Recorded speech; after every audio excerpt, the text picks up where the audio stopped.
Ce matin, on va parler vraiment d'une partie de la paracha de Mishpatim. Mishpatim, ça vient de Mishpat, la racine qui veut dire shafat, qui veut dire aussi gouverner. Et je veux justement m'arrêter avec ce mot-là, gouverner. Mais qui va gouverner? C'est Mashiach qui va gouverner avec les siennes. Qui sont les siennes? Et on va lire justement un autre passage de la Torah, dans Exode chapitre 32, verset 26. C'est Moshe qui plaça à la porte du camp et dit « À moi, ceux qui sont pour l'Éternel. » Alléluia. Et tous les enfants de Lévi s'assemblèrent auprès de lui. Qui va gouverner? On va voir maintenant comment Hachem va nous répondre.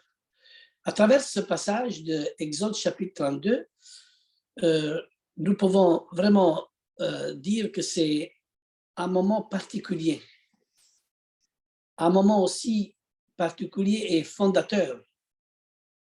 Car à l'origine, tout Israël devait former un peuple de sacrificateurs.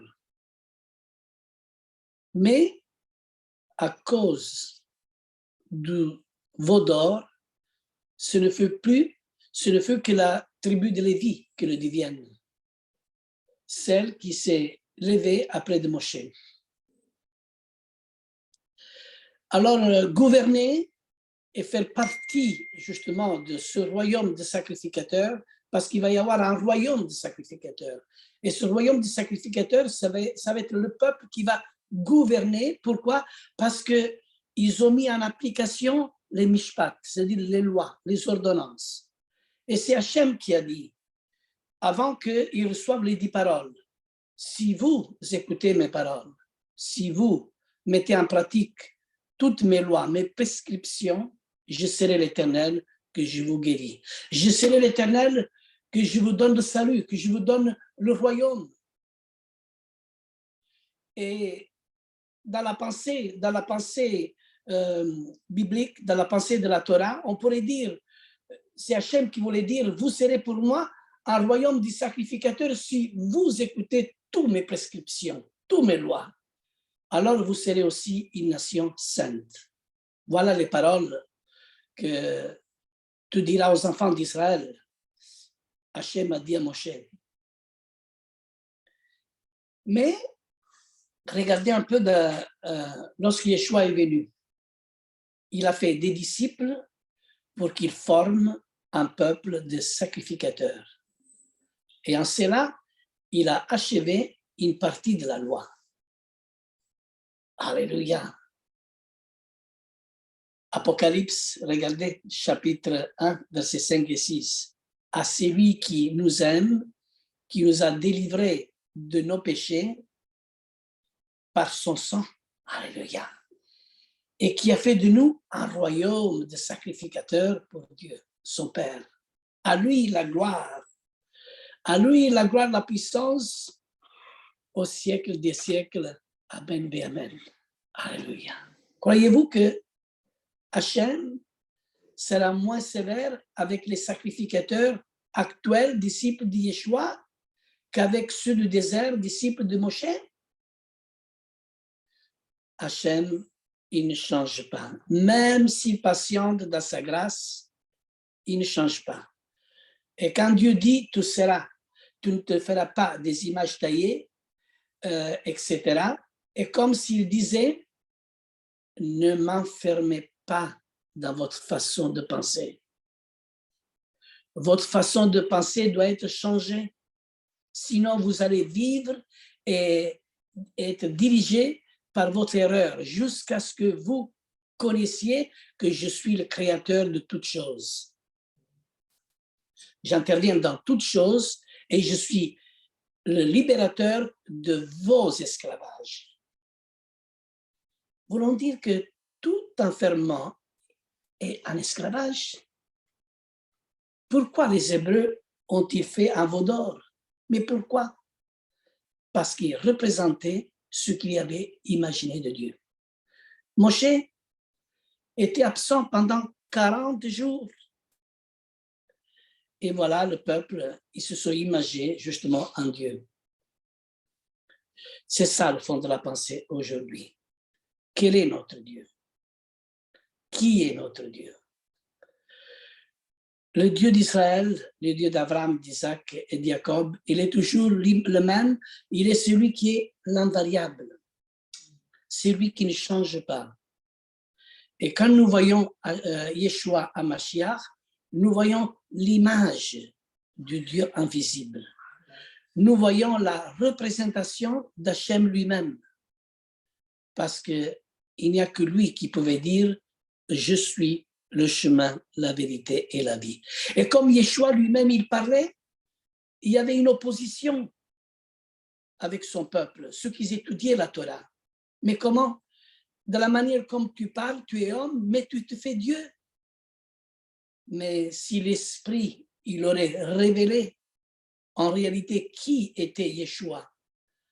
Mais nous savons à travers le message de Paul que c'est Hachem lui-même qui a fermé vraiment la porte, en partie, on va dire, pour le peuple.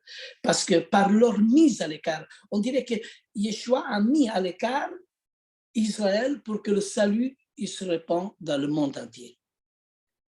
Mais les jours viendront où ces branches ils vont être à nouveau réintégrées dans leur propre olivier.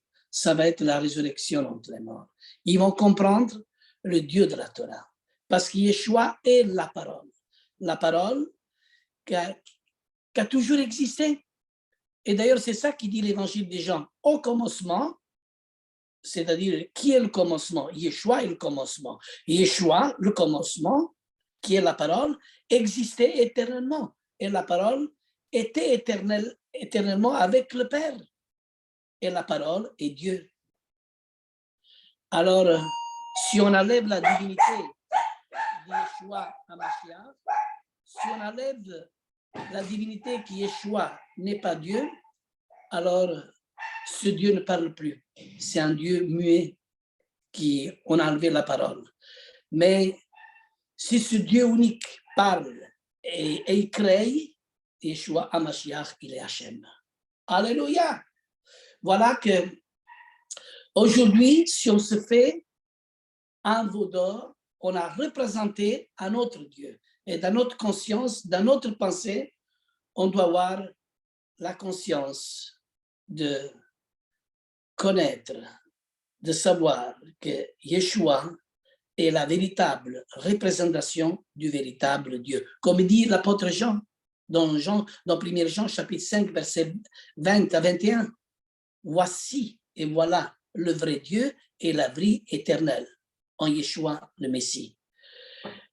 Mes frères, alors restons obéissants à la parole de Yeshua HaMashiach, car celui qui met sa parole en pratique, il est béni de la part de l'Éternel. Alléluia. Le dernier passage que je voudrais bien lire est sur le repos du Shabbat.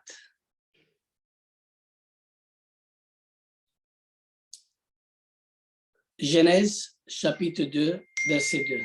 Elohim achève au jour septième son ouvrage qu'il avait fait. Il chôme le jour septième de tout son ouvrage qu'il avait fait.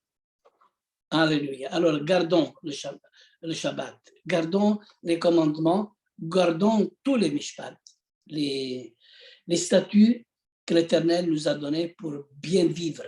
D'ailleurs, notre corps, si nous on compte toutes les os, si nous on compte toutes les parties de ce que nous avons à l'intérieur de nous, dans notre corps, hein, c'est le nombre de tous les statuts, de tous les commandements que Dieu veut installer dans notre corps à l'intérieur de nous. Que le nom d'Hachem soit béni dans votre vie, dans notre vie. Et gardons tous ces mishpat, tous ces commandements, toutes ces lois, afin que nous soyons guéris dans le nom de Yeshua. Amen. Amen. Alléluia. Amen. Amen. Amen. Shabbat shalom à Amen, tutti. amen. Shabbat shalom. Shabbat shalom. À tout le Shabbat monde. shalom. Shabbat shalom. Shabbat shalom, Franca. Shabbat Ciao. shalom. Shalom. Bénis tous. À tout à Amen, l'heure, amen. frères et sœurs. Merci. À vous aussi, à tous. Amen. À très bientôt. À tout à l'heure. À tout à l'heure. Shabbat shalom.